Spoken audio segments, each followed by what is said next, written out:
Las infecciones del sistema nervioso central podemos organizarlas según la topografía de la lesión, los microorganismos que la producen, la edad y el estado inmunológico del hospedero. Como vemos en esta diapositiva, según la topografía de la lesión, podemos hablar si la infección ocurre en el espacio subaracnoideo, en meningitis. Si ocurre en el encéfalo, o sea, en el tejido cerebral, encefalitis. Si hablamos de que compromete médula y raíces nerviosas, mielitis. Cuando hablamos de la topografía de la lesión, vamos a hablar de las manifestaciones clínicas que produce en el paciente. Cuando hablamos de lesión ocupante, también hablamos de las diferentes manifestaciones clínicas. Un absceso de cerebro, un empiema subdural y un empiema epidural. Ahora, tanto las meningitis, las encefalitis, las mielitis, los abscesos de cerebro, el empiema subdural y el empiema epidural pueden ser producidos por bacterias, por parásitos o por hongos. Los virus en general producen meningitis, encefalitis o mielitis. Las bacterias producen abscesos y empiemas. Las características de las bacterias que producen estas patologías van a depender de la edad del paciente y del estado inmunológico del hospedero. Todo va a depender si el paciente es inmunocompetente o inmunocomprometido. Entonces, frente a un paciente con meningitis, nosotros primero pensamos la edad que tiene, si es un lactante, si es un niño, si es un adulto joven o un adulto de más de 65 años. Si es inmunocompetente o si es inmunocomprometido. Y eso nos va a permitir si el cuadro es agudo o es el cuadro crónico. Eso habla del tiempo de instalación del cuadro. Eso nos va a permitir pensar el diagnóstico presuntivo del germen que va a tener. También nos va a ayudar a pensar en la localización. La localización la vamos a pensar según la topografía de la lesión que va a tener. ¿Sí? Si es una meningitis, una encefalitis o una masa ocupante cerebral. Bueno, nosotros hablamos frecuentemente que la meningitis, tenemos inflamación en el líquido cefalorraquídeo, que la meningitis es la inflamación de las capas de la aracnoides y la pía madre. Bueno, vamos a hacer un pequeño repaso anatómico de las meninges. Cuando nosotros estudiamos en la infectología las infecciones, siempre tenemos que repasar lo que es sistema nervioso. Cuando estudiamos las infecciones del ojo, repasamos la anatomía del ojo. Cuando hablamos del mediastino, estudiamos la estructura del mediastino. Entonces tenemos que ir repasando porque uno no puede estudiar las infecciones si no repasamos lo que estudiamos en primer año de anatomía. Entonces en este dibujito, fíjense, vemos cuero cabelludo, aponeurosis, periósteo, el hueso y empezamos a hablar de nuestras capas que ya conocemos, las meninges. Dura madre, aracnoides, epía madre. Y como saben, tenemos las capas virtuales. Fíjense brevemente cuando hablamos de la dura madre, busquémoslas acá. ¿Sí? Acá tenemos la dura madre, ¿sí? Esta amarilla que está acá. ¿Sí? La dura madre se localiza debajo del cráneo, es un tejido fibroso de hueso, fuerte y resistente y cubre el encéfalo hasta la segunda o tercera vértebra sacra de la médula espinal. ¿Sí? Luego de la dura madre tenemos la aracnoides. Busquemos acá la aracnoides. Es esta verde clarita que seguimos acá. ¿Sí? Fíjense, no tengo el puntero. Su docente es media vieja, así que fíjense, no tiene el puntero. La aracnoides. La aracnoides es la parte intermedia de las meninges, es muy delicada. ¿Y saben por qué se llama aracnoides? Porque tiene una textura como una tela de araña. Es una membrana transparente y delgada de tejido fibroso. Hay células impermeables a los líquidos. Están formadas por una célula impermeable a los líquidos. Es toda una capa fibrosa. La función principal es amortiguar el sistema, es la amortiguación del sistema nervioso central a los daños. ¿Sí? Y forma una capa interna en su interior que contiene el líquido cefalorraquídeo, que es el espacio subaracnoideo, que si lo seguimos acá, es este. ¿Lo ven? Ahí está. Acá teníamos la aracnoides y acá tenemos el espacio subaracnoideo, que como ven tiene los vasos. Acá tenemos la pía madre, que es la que vamos a hacer ahora explicar 2 segundos, que está debajo del aracnoides. O sea que viene aracnoides, espacio subaracnoides, pía madre. La pía madre cubre toda la superficie del cerebro, ¿sí? Y tenemos que está ausente solamente en las aberturas naturales que existen entre los ventrículos, ¿sí? Bien, la pía madre es la capa más próxima al cerebro. Y si se acuerdan de los viejos libros de anatomía, pía madre significa tierna madre. Como para ir recordando un poco y ser más o menos en la clase. Hablemos un poquito del espacio subaracnoideo para recordar qué es lo que nos va a llevar a la clase. Este es el espacio subaracnoideo. Acá recorre el líquido cefalorraquídeo. Se denomina espacio leptomeningio y es un espacio fino que existe entre la membrana aracnoides y la pía madre. Tiene los cordones aracnoideales, las estructuras nerviosas y las estructuras vasculares, ¿sí? Y circula el líquido cefalorraquídeo. Entonces, su inflamación acá, ¿sí? Y el edema de las células es lo que se va a producir en la meningitis. Bueno, esta era la idea de poder repasar las estructuras de las meninges. Bueno, meningitis entonces es la inflamación de las leptomeninges, la pía madre y la aracnoides con afectación del líquido cefalorraquídeo que ocupa el espacio subaracnoideo. Esto puede ser ocasionada por la presencia de patógenos y la respuesta inflamatoria. Esto es lo que lleva a un aumento de la presión en el espacio subaracnoideo y los síntomas clínicos consecuentes. El compromiso parenquimatoso adyacentes a las meninges va a hacer que tengamos meningoencefalitis con compromiso del encéfalo, meningoencefalomielitis, encéfalo y médula, o meningoencefaloradiculitis, encéfalo, médula y raíces nerviosas. Por ejemplo, es muy común la meningoencefalomielitis en los casos de virus, ¿sí? Por ejemplo, enterovirus o herpes virus. En el caso, por ejemplo, de toxoplasmosis, en el paciente inmunocomprometido VIH, podemos tener meningoencefalitis. También está en la reactivación por T. cruzi en el paciente trasplantado o HIV con reactivación.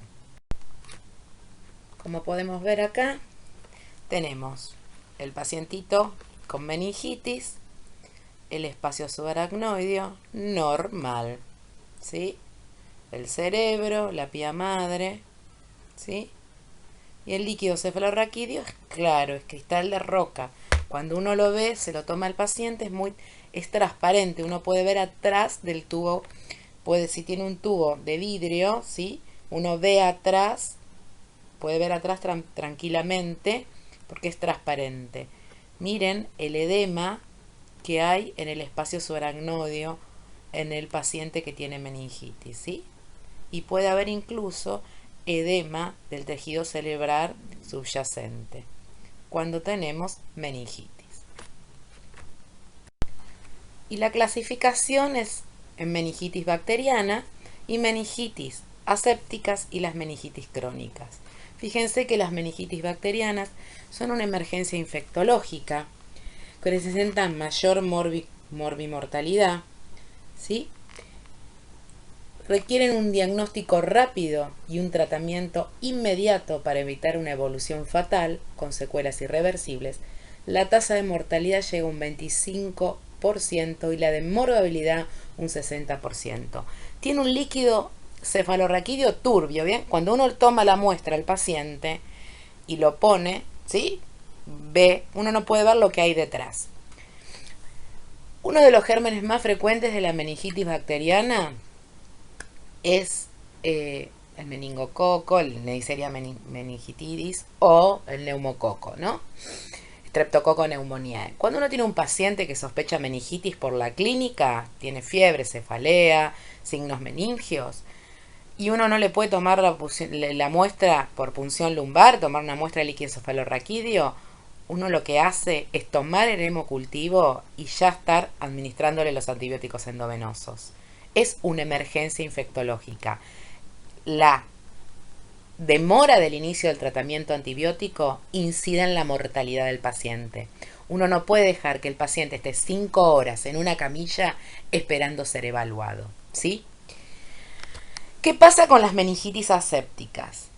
Las meningitis asépticas, las famosas meningitis de líquido cefalorraquídeo claro, son procesos infecciosos que afectan las envolturas de las meninges, y el término de aséptica hace referencia a la ausencia de microorganismos en la tinción de Gram. Nosotros en las meningitis bacterianas, cuando hacemos la tinción de Gram del líquido cefalorraquídeo, vamos a ver bacterias, cocos, bacilos, ¿sí? Acá en las meningitis asépticas tenemos ausencia de bacterias en la tinción de Gram y los cultivos son habitualmente negativos en el líquido cefalorraquídeo. Los pacientes van a tener fiebre, síntomas meningios, y el líquido cefalorraquídeo, el físico-químico del líquido cefalorraquídeo, va a tener pleocitosis, es decir, aumento de células en el líquido cefalorraquídeo, a predominio de linfocitos. Puede ser 100 a 200 células a predominio linfocitario, con valores de proteínas en el líquido cefalorraquídeo normal o discretamente aumentadas. La glucosa va a estar normal o aumentadas y el líquido cefalorraquídeo va a ser claro. Tienen una evolución con menor mortalidad. Otra cosa, hay causas no infecciosas de meningitis aséptica. Por ejemplo, las meningitis asépticas por antibióticos, por enfermedades autoinmunes, por enfermedades oncológicas. Cuando hablamos de meningitis asépticas infecciosas, en general, como son de causa viral, ¿sí?, son precedidas ¿de qué? De un cuadro de vías aéreas superiores, de un cuadro diarreico o de un rash cutáneo. Tienen una distribución estacional. ¿Qué pasa con las meningitis crónicas? Las meningitis crónicas son pacientes que tienen cuadros meningios crónicos, ¿sí?, y alteraciones en el líquido cefalorraquídeo subsecuentes que tienen de evolución 3 a 4 semanas. La epidemiología está primero en el diagnóstico presuntivo. Ustedes saben que en microbiología tenemos el diagnóstico presuntivo y el diagnóstico confirmatorio microbiológico. El diagnóstico presuntivo, a la cabeza está la epidemiología, ¿sí?, las manifestaciones clínicas, el laboratorio y el diagnóstico por imágenes. Y dentro del laboratorio del diagnóstico confirmatorio tenemos el diagnóstico microbiológico, que puede ser directo, que es identificar al microorganismo, o el diagnóstico indirecto mediante la detección de anticuerpos. La epidemiología es fundamental en el diagnóstico epidemiológico, porque si no lo tenemos en cuenta, nunca vamos a pensar ningún microorganismo, ningún diagnóstico alternativo. Y si nosotros no pensamos el microorganismo, nunca vamos a tratar de identificarlo. Entonces, volviendo a la meningitis, ¿cuál es la epidemiología? Las causas más frecuentes de la meningitis son bacterianas. Las meningitis, los enterovirus, ¿sí?, las meningitis, ¿sí?, virales. 80%, luego las bacterianas en un 15%. Fíjense que en Argentina, entre el año 2003 y 2004, se detectaron brotes de meningitis por enterovirus, por ecovirus, en niños de edad preescolar.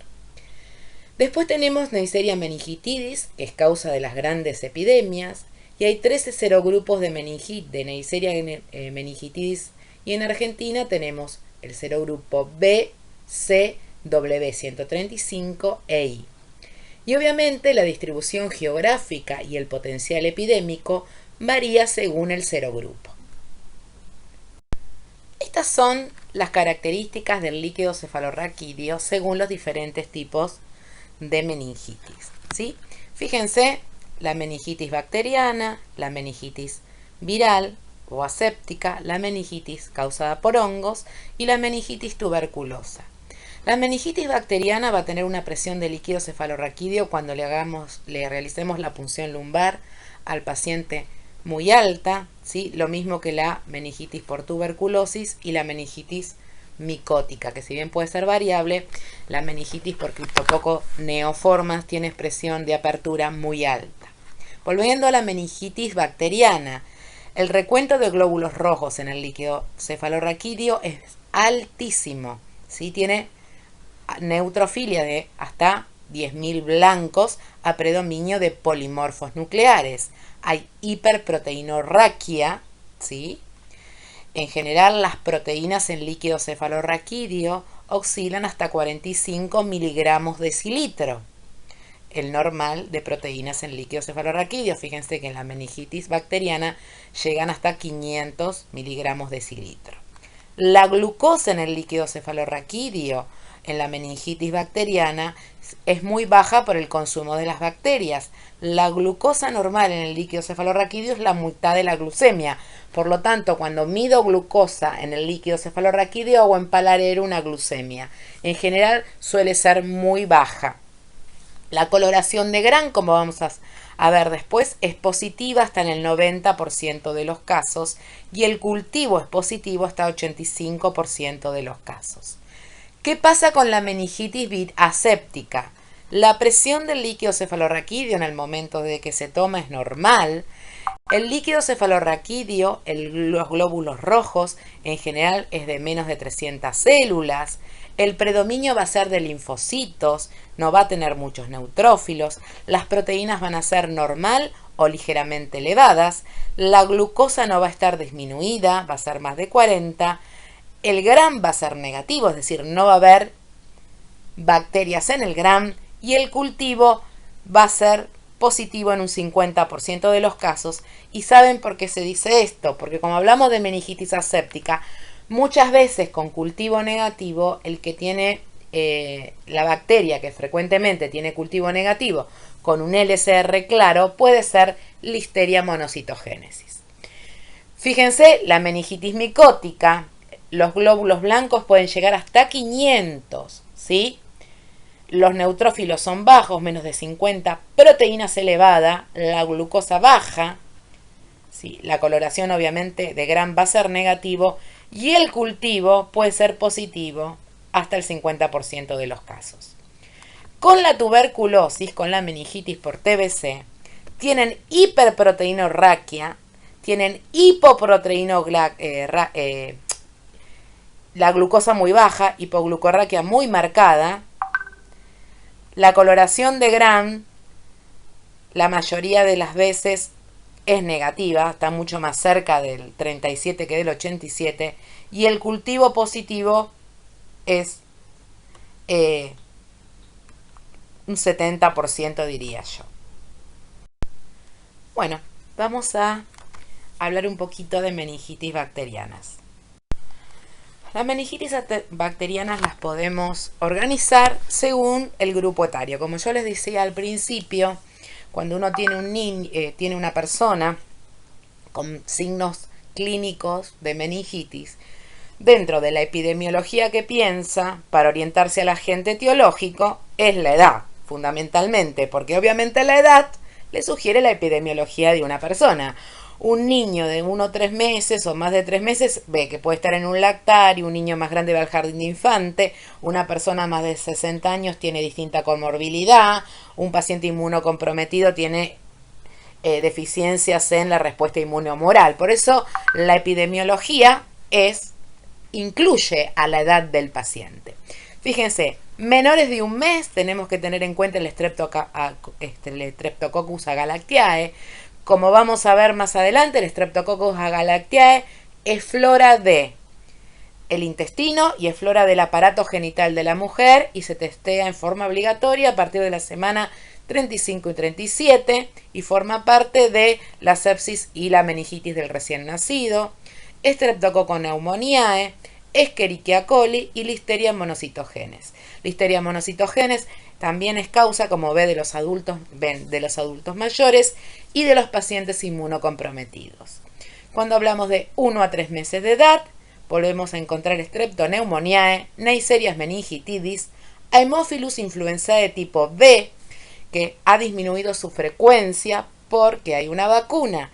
Tampoco tenemos que olvidarnos que Haemophilus influenzae también es frecuente en pacientes inmunocomprometidos, ¿sí? Sobre todo los pacientes esplenectomizados o que tienen déficit de inmunidad humoral, y aquellos pacientes con fístula del líquido cefalorraquídeo. Y el Streptococcus agalactiae. Más de 3 meses ya tenemos Neisseria meningitidis y Streptoneumoniae. Adolescentes y adultos jóvenes, Neisseria meningitidis y Streptoneumoniae. Y más de 65 años, que son los adultos mayores, Streptoneumoniae, Neisseria meningitidis, Haemophilus influenzae y Listeria monocytogenes. Cuando hablamos en relación según el factor predisponente, si tenemos el inmunocompromiso, no tenemos que dejar de pensar en neumococo, ¿sí? Streptococcus pneumoniae, Neisseria meningitidis, Listeria monocytogenes y bacilos gram negativos. Nosotros acá no vamos a hablar de meningitis micótica, pero si tenemos un paciente inmunocomprometido, por ejemplo, un paciente VIH con meningitis, nosotros pensamos en Cryptococcus neoformans, ¿sí? Los pacientes con fractura de cráneo, Streptoneumoniae, Haemophilus influenzae, Streptobeta hemolítico y, por qué no, las posquirúrgicas, Staphylo aureus, Staphylo epidermidis. Recordemos que Staphylo aureus es coagulasa positiva, ¿sí? Y Staphylo epidermidis es coagulasa negativo. Y bacilos gram negativos. Fíjense la amplia epidemiología que nosotros tenemos que tener en cuenta cuando tenemos un paciente con meningitis. Por eso uno tiene que interrogar los distintos factores de riesgo y la epidemiología para decidir cuál es el tratamiento empírico inmediato que tenemos que poner a un paciente. Por eso el interrogatorio es fundamental para conocer la epidemiología del paciente. La toma de muestra, la recolección de la muestra, ¿sí? Y el traslado de la muestra es de suma importancia para el diagnóstico, ¿sí? Es lo que tenemos que tener en cuenta en esta parte de nuestra formación. Bueno, vamos a repasar un poco la patogenia de meningitis bacteriana. Ustedes saben que tanto en la Neisseria meningitidis como neumococo colonizan la vía aérea del tracto respiratorio superior. Algunas de las cepas son patógenos, ingresan por nasofaringe, se producen bacteriemia e invaden las meninges. Una vez que invaden las meninges, la invasión activan toda la respuesta inmune. Tenemos liberación de citoquinas y sustancias proinflamatorias. Todo esto nos lleva a un aumento de la permeabilidad de la barrera hematoencefálica con edema vasogénico. Aumentan, ¿sí?, el espacio de las células de la barrera hematoencefálica con edema, ¿sí?, intercelular. Hay aumento de la entrada de polimorfos nucleares e inflamación, edema intersticial, vasculitis cerebral y edema citotóxico. Hay aumento, todo esto nos lleva a un aumento de la presión intracraneal, ¿sí?, y disminución de la presión de perfusión. Todo esto que nos lleva a disminución del volumen sanguíneo. Hay disminución de presión de perfusión cerebral con isquemia, liberación de aminoácidos excitatorios, por ejemplo, el GABA y el óxido nítrico, con injuria neuronal y muerte neuronal, es decir, con apoptosis. Esta es la fisiopatogenia de lo que es la meningitis bacteriana. Acá podemos ver cómo, por ejemplo, los meningococos ingresan a la barrera hematoencefálica. Pueden hacer ingreso por transocitosis, pueden romper y atravesar las uniones estrechas intercelulares o infectan monocitos que atravesan la barrera. Está demostrado que todo el aumento de citoquinas lo que hace es aumentar la permeabilidad de las membranas de la barrera hematoencefálica. Y todo esto, ¿sí?, permite que el meningococo atraviese con mucha mayor facilidad la barrera hematoencefálica. Como pueden ver, miren cómo la membrana hace microarreglos, ¿sí? Hace las vesículas e ingresan los diplococos gram negativos, ¿sí? Vamos a ver la epidemiología de la enfermedad meningocócica. En el mapa verde podemos ver la distribución de los distintos serogrupos de meningococo. En el mapa del lado derecho vamos a ver el cinturón africano de la meningitis, ¿sí? El serogrupo A es el que produce las epidemias en África, el serogrupo B y C en Europa y América. Fíjense que el serogrupo W135 es uno de los más frecuentes en Argentina. El I, en Estados Unidos y en Colombia, y el X en Ghana. Las cepas de Neisseria meningitidis que pertenecen a los grupos A, D, C, X, Y y W son las más frecuentemente relacionadas a enfermedad invasiva en todo el mundo. Estos serogrupos de meningococo tienen el potencial de generar enfermedad endémica y o brotes epidémicos. Sin embargo, la incidencia de la enfermedad en los distintos países y la prevalencia de los distintos serogrupos varían considerablemente en el tiempo, así también según la edad de los pacientes y la ubicación geográfica de los casos. Como ven en el mapa, ¿sí?, del cinturón africano de la meningitis, el mismo va desde Senegal hasta Etiopía. Esta región es el lugar que se considera con mayor incidencia anual de la enfermedad meningococo en el mundo. Por eso cuando una persona va a viajar a esta zona, a cualquier lugar del mundo, tendría que consultar a medicina del viajero. Y uno se tendría que fijar si hay alta incidencia de meningitis. En este caso, uno mira el mapa y sabe que la persona se necesita administrar la vacuna para el meningo.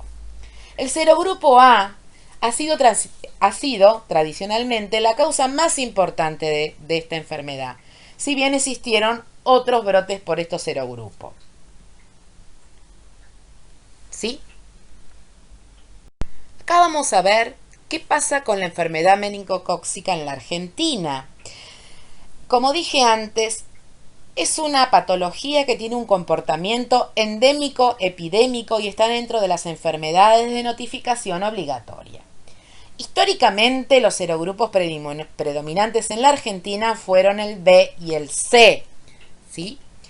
Pero a partir del 2008 se documentó el serogrupo W. Fíjense, esto es del año 2012 y 2015, y lo más frecuente son el W, que es azul, un 46%, y el B, que es el rojo, otro 46%. En la actualidad prevalecen entonces, como yo les conté, el B y el W.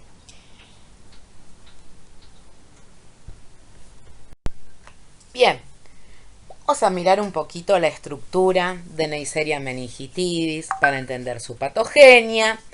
Miren que su estructura antigénica está dada por el polisacárido capsular, que da los serogrupos, ¿sí? Los lipo-oligosacáridos, que son los inmunotipos, y la proteína de membrana externa, las OMP, serotipos y subtipos. Los distintos factores de virulencia son los piloids, que se adhieren a las células y produce la actividad antifagocítica, los LPS, ¿sí?, que son los responsables del shock endotóxico, la inmunoglobulina A proteasa, que invade a las mucosas y rompe la IgA, y la cápsula, que es la responsable de la adherencia y la actividad antifagocítica. Recordemos que Neisseria meningitidis es un diplococo gram negativo, anaerobio e inmóvil. Por eso que si la bacterióloga en el líquido cefalorraquídeo, en el gram, me dice diplococo gram negativo, yo voy a pensar, si es líquido cefalorraquídeo, que es un meningo. Ahora, si tengo una secreción uretral, ojo, uretral, voy a pensar que es un gonococo. Bueno, seguimos con meningo. Su envoltura celular miremos el dibujito, se compone de 3 elementos. La membrana externa con proteínas, ¿sí? Membrana citoplasmática y una pared celular con peptidoglicanos, ¿sí? Las formas invasoras poseen una cápsula pilis o fimbrias. Los pilis o fimbrias recuerden que son lo mismo. El meningo posee complejos de requerimientos nutricionales para subsistir y son susceptibles al calor, al frío, a la luz solar y al pH adverso.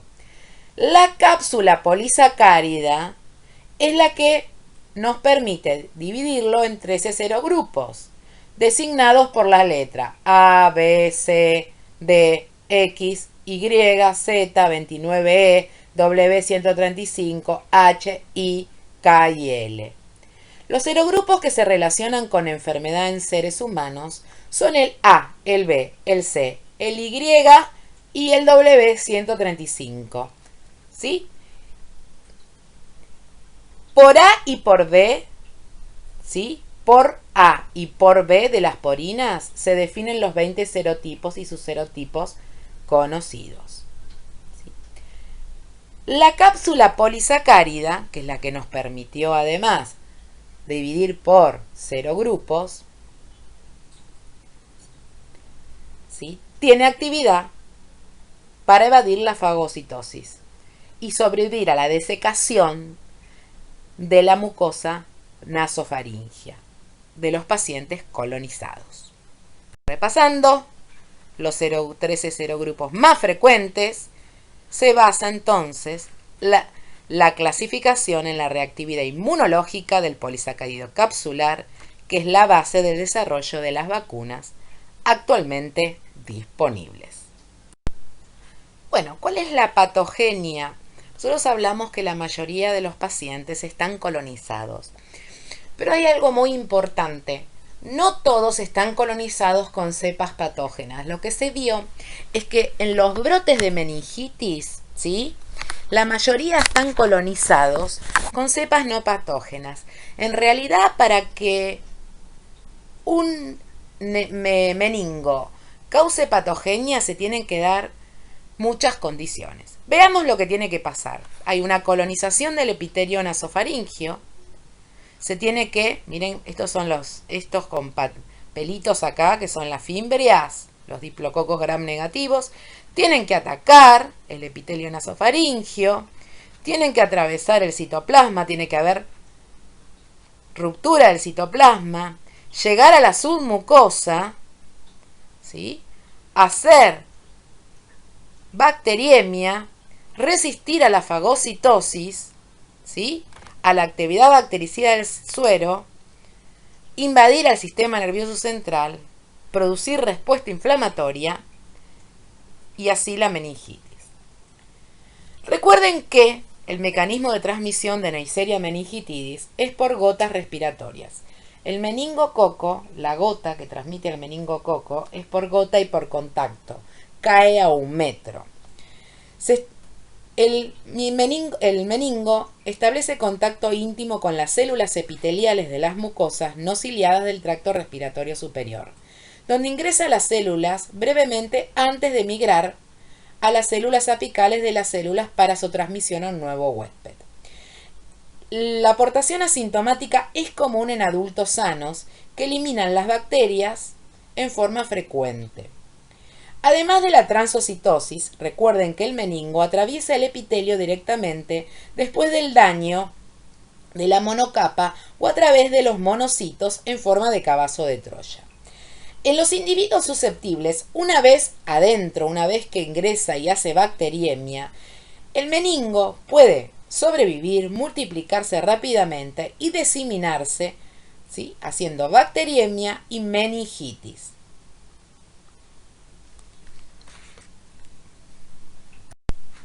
Siguiendo con la patogenia, ¿cuáles son las condiciones para la enfermedad invasora del meningococo? La exposición a la cepa invasora, colonización de la mucosa nasofaringea, pasaje a través de las mucosas y que supervivencia de la bacteria en circulación. ¿Sí? La tasa de colonización de los pacientes en época de brote es más de 10%, ¿sí? Llega a un 20%. Pero la colonización no es siempre por la cepa invasora. Realmente el meningo tiene que encontrar un porcentaje de humedad en el hospedero, ¿sí? En la nasofaringe del hospedero, y que el hospedero le dé todos los requerimientos nutricionales necesarios para poder invadir y producir patología.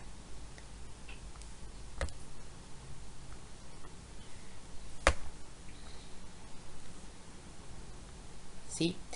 Los pilis son los primeros que se unen a las células epiteliales del tracto respiratorio mediante los ligandos de las células fagocíticas y las epiteliales. Es importante recalcar que la nasofaringe es el único reservorio natural conocido y que la transmisión ocurre por gotitas y por exposición directa y prolongada de un portador asintomático o de un paciente enfermo por Neisseria meningitidis a una distancia de 1 metro, ¿sí? Porque la gota es pesada y cae.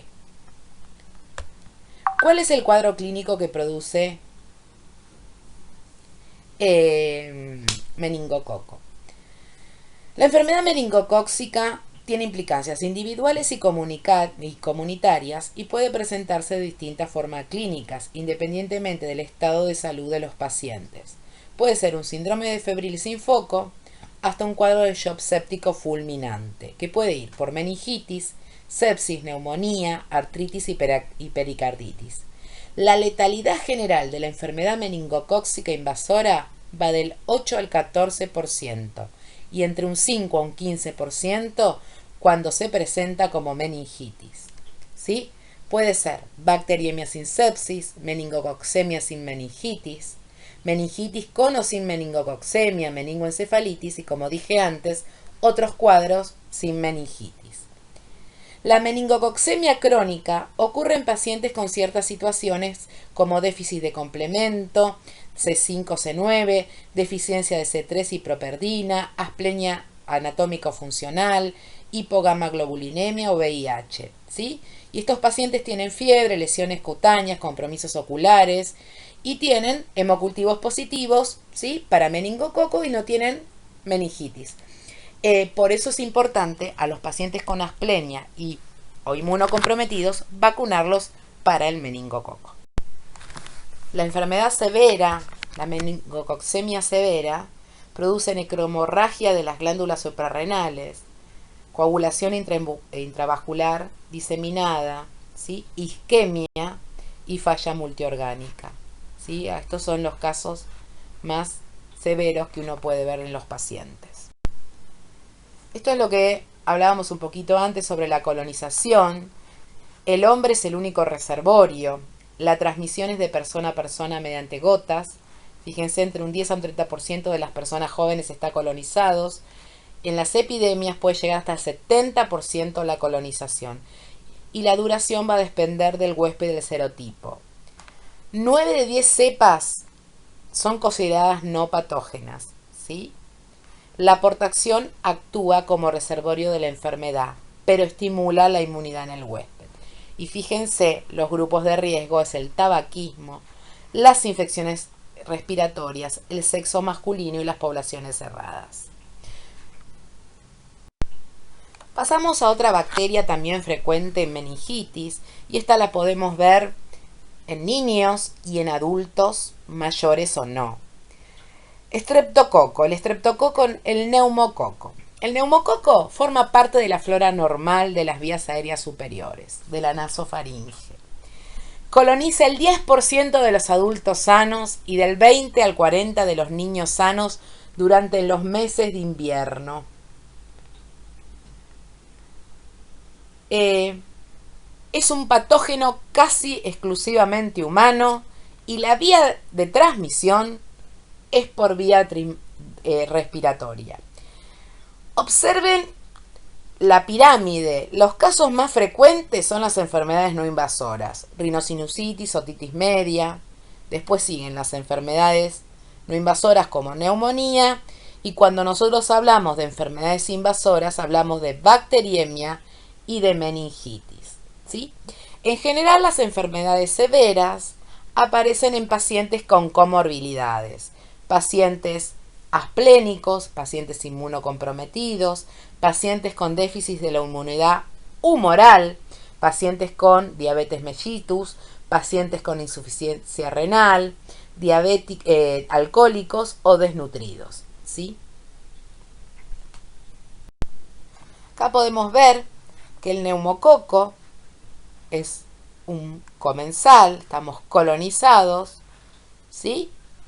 Epitelio de la nasofaringe, se transmite por contacto interhumano.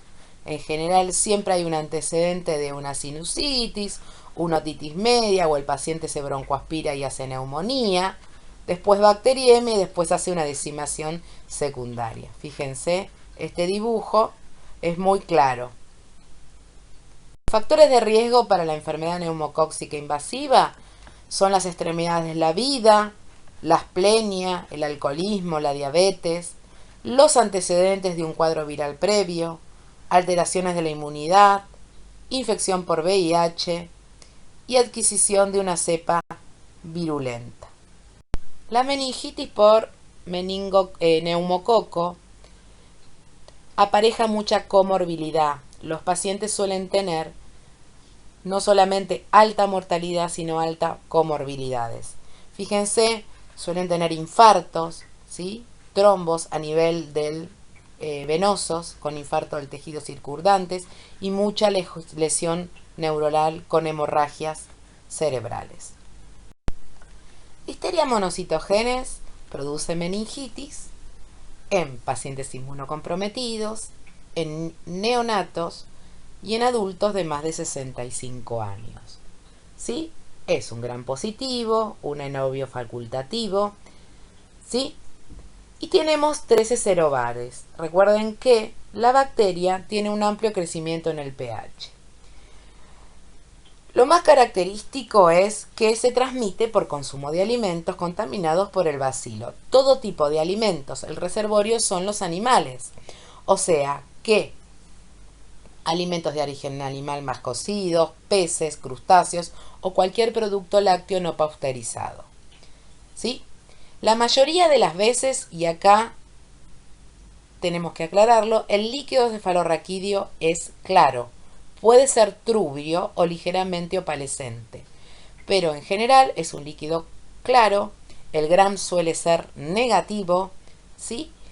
Y el cultivo suele ser positivo, pero en forma tardía. Y obviamente no tenemos vacuna. Puede dar meningitis, meningoencefalitis y romboencefalitis.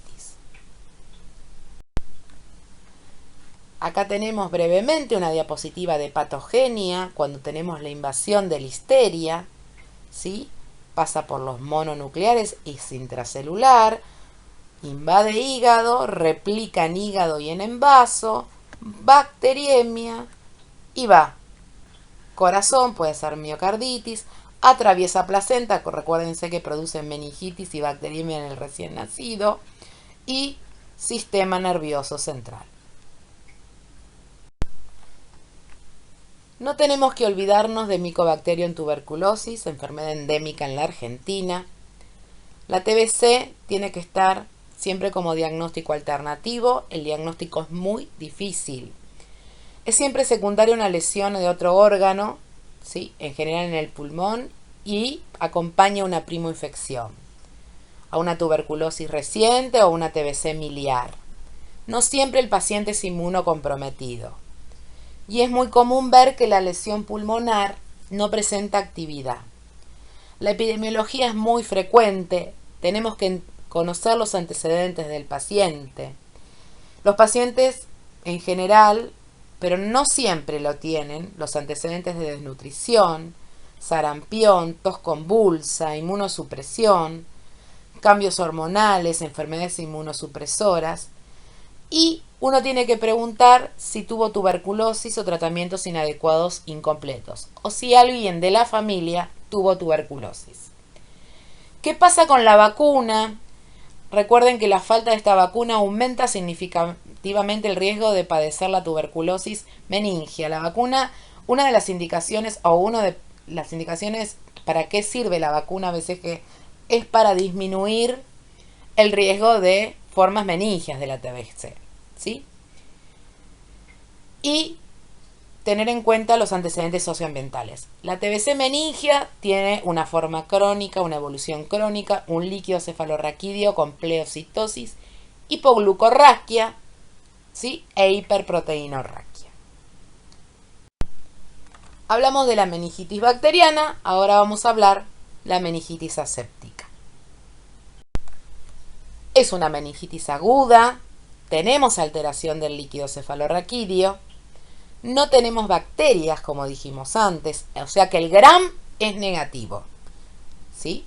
Si el paciente recibió antibióticos antes de realizar la punción lumbar, un cultivo negativo del líquido cefalorraquídeo no excluye una etiología bacteriana. Ustedes recuerden que muchas veces nosotros decimos el líquido está amputado. Quiere decir que el paciente empezó con cefalea, fiebre, le dieron tratamiento antibiótico y terminó teniendo una meningitis bacteriana, seguramente, pero al líquido cefalorraquídeo negativo. Y eso es porque con una dosis ya el líquido cefalorraquídeo cambia. Para eso existen los métodos de aglutinación que vamos a ver luego, que nos permiten llegar al diagnóstico etiológico. Pero bueno, sigamos con las meningitis asépticas. Son de instalación aguda, el líquido cefalorraquídeo, ¿sí? Está alterado, pero la tinción de Gram no va a tener bacterias. Y fíjense las causas más frecuentes, los enterovirus. Dentro de los enterovirus, Coxsackie, ¿sí? Los no polio, fíjense, los Coxsackie, ecovirus y enterovirus. Y después tenemos el herpes 1 y 2 y el virus de la coriomeningitis linfocitarias. En Argentina, los más frecuentes de meningitis aséptica son enterovirus y el virus de la parotiditis. Bien, ¿cómo hacemos diagnóstico de meningitis? Importante, el paciente nos va a llegar con un síndrome meningio, tenemos que conocer el cuadro clínico, la epidemiología del paciente, ¿sí?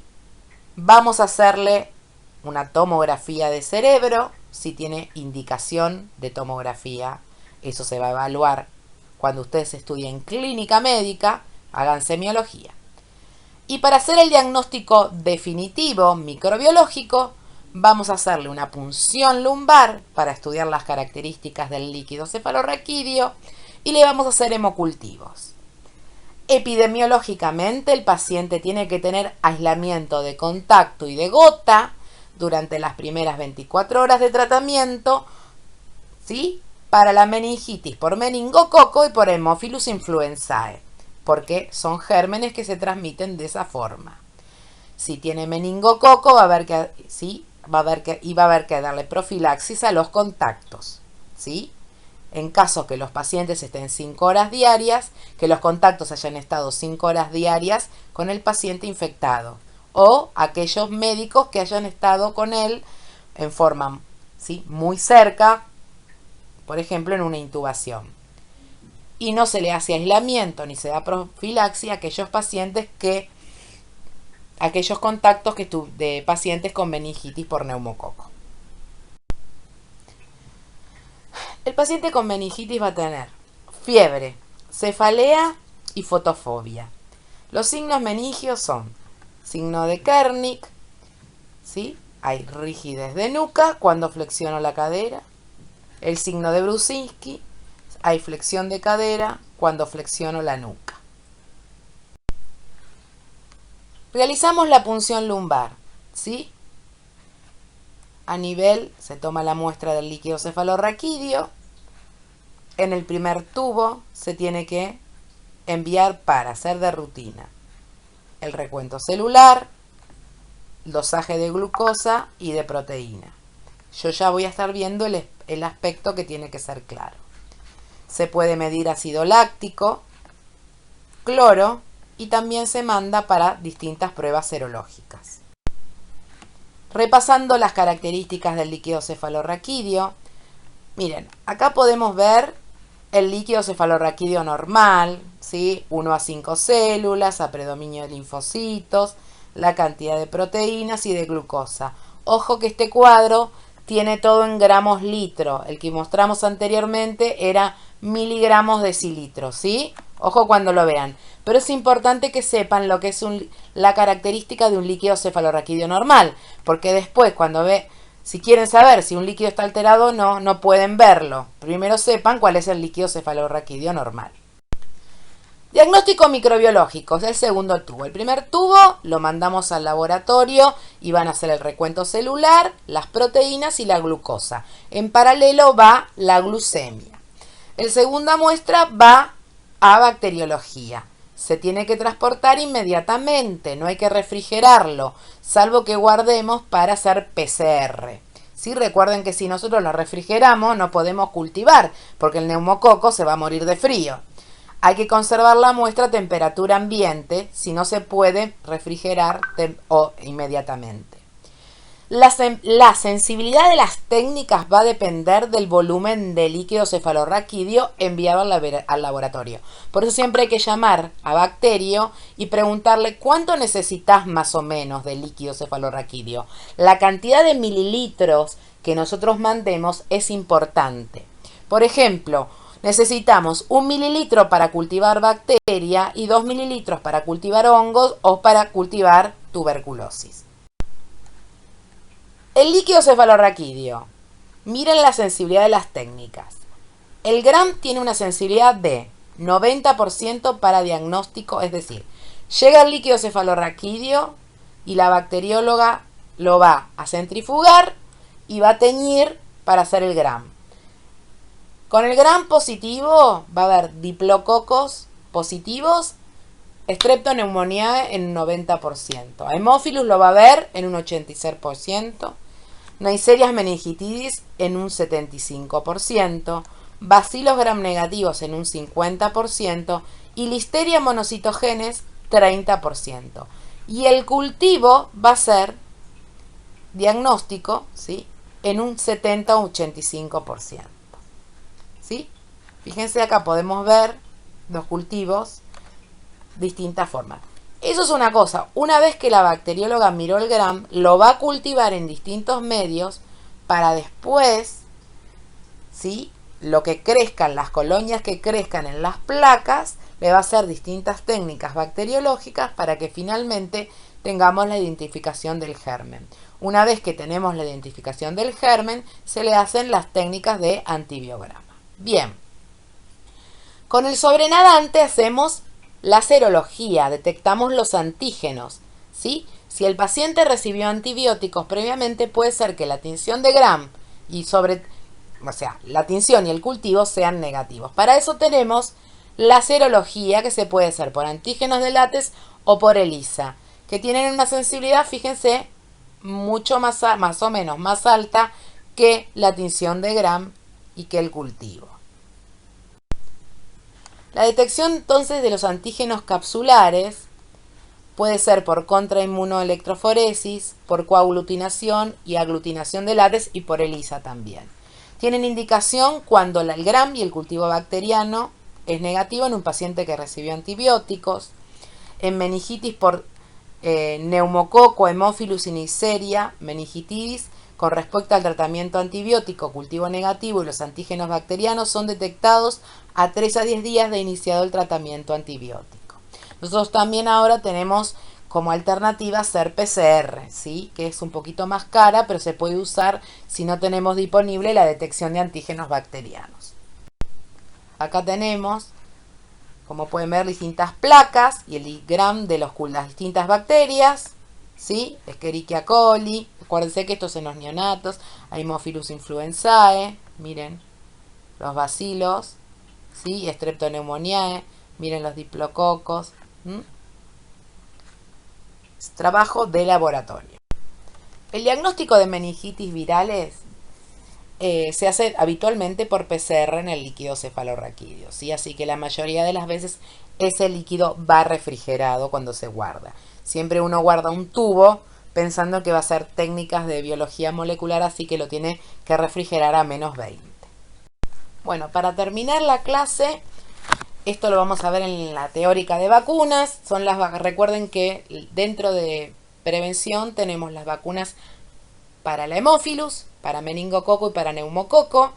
Tenemos las vacunas antimeningocócicas disponibles. En Argentina es la Menveo y la Bexsero. La antimeningocócica Menveo tiene los serogrupos AC, W135I, tienen distintos esquemas de administración según la edad y están indicados también en los pacientes asplénicos e inmunocomprometidos.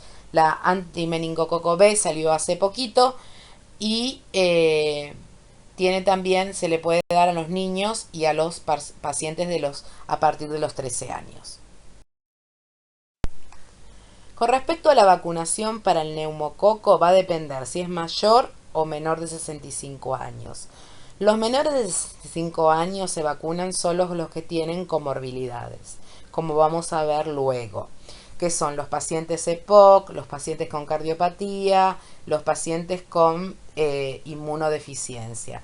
Esos pacientes se les dan un esquema de vacunas, que primero se le da la vacuna conjugada de 13 serotipos y luego se da la vacuna de polisacáridos de 23 serotipos. A los mayores de 65 años se les da también esas dos vacunas. Así que lo que hace la vacunación para el neumococo es prevenir las formas invasivas de la enfermedad neumocóxica. Bueno, hemos terminado la clase, así que esperemos vernos próximamente y que todos estemos bien. Quédense en su casa y colaboremos todos juntos a poder pasar esta pandemia. Un beso grande.